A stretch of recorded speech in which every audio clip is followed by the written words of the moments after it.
காதல் கொண்டேன் அப்போ ஒரு காட்சி நடிக்கணும், ரொம்ப நேரம் ஆச்சு, எனக்கு நடிக்கவே வரல. ஒரு 5 டேக் 6 டேக் 7 டேக் போயிட்டே இருந்தது. செல்வா சார் வந்து ரொம்ப ஸ்பெசிஃபிக்காக கேட்பாரு எப்படி நடிக்கணும் ஒரு காட்சியானு. அதாவது டக்குன்னு என்னை கூப்பிடுவாரு, என்ன பண்ண நீ அப்படின்னுவாரு.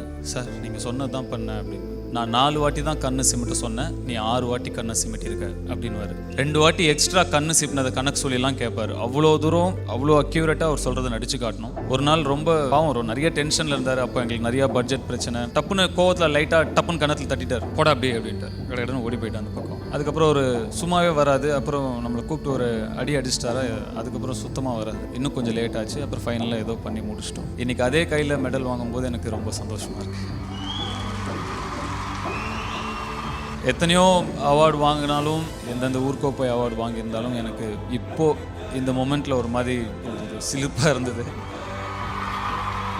ஏன்னா இன்றைக்கி இங்கே நான் நிற்கிறதுக்கு ஒரு காரணம், ஒரே காரணம், என்னுடைய கல்கி என்ன செதுக்கிய செல்வராகவன். அதுக்கு இன்னும் நான் எவ்வளோ இடத்துல எத்தனை இடத்துல நன்றி சொன்னாலும் பத்தாது. எனக்கு பிடிச்ச ஒரு சிற்பம் ஒன்று இருக்கு. அந்த சிற்பம் எப்படி இருக்கும்னா, ஒரு கல்லுல இருந்து தன்னுடைய சிற்பத்தை தானே செதுக்கிக்கும் அந்த சிற்பம். அந்த சிற்பத்தோட பேரு தனுஷ். என்னை நானே செதுக்கல சார், என்னை செதுக்குனவர் என் பக்கத்தில் நிற்கிறாரு. அசுரன் பொறுத்தவரை நீங்கள்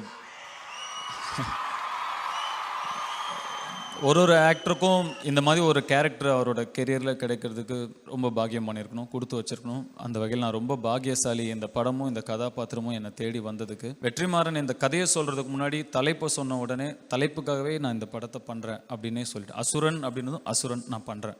அப்புறம் அந்த அளவுக்கு வந்து எனக்கு அந்த தலைப்பு.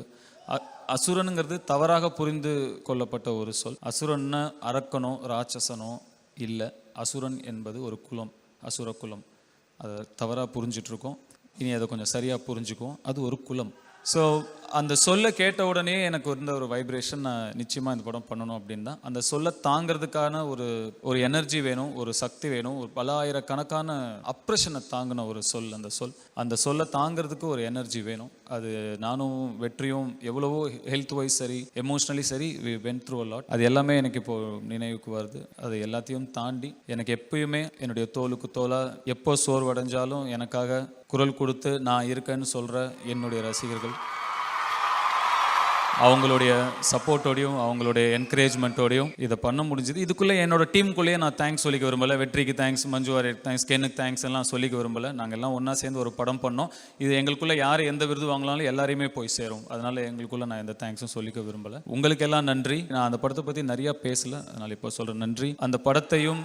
அந்த படத்தில் என்னுடைய வேலையையும் ரெக்கக்னைஸ் பண்ணி இன்னைக்கு எனக்கு விருது வழங்கி, அதுவும் செல்வராகவன் சார் கையால் விருது வழங்க வச்சதுக்கு பிஹைண்ட் வுட்ஸுக்கும் எல்லாருக்கும் நன்றி.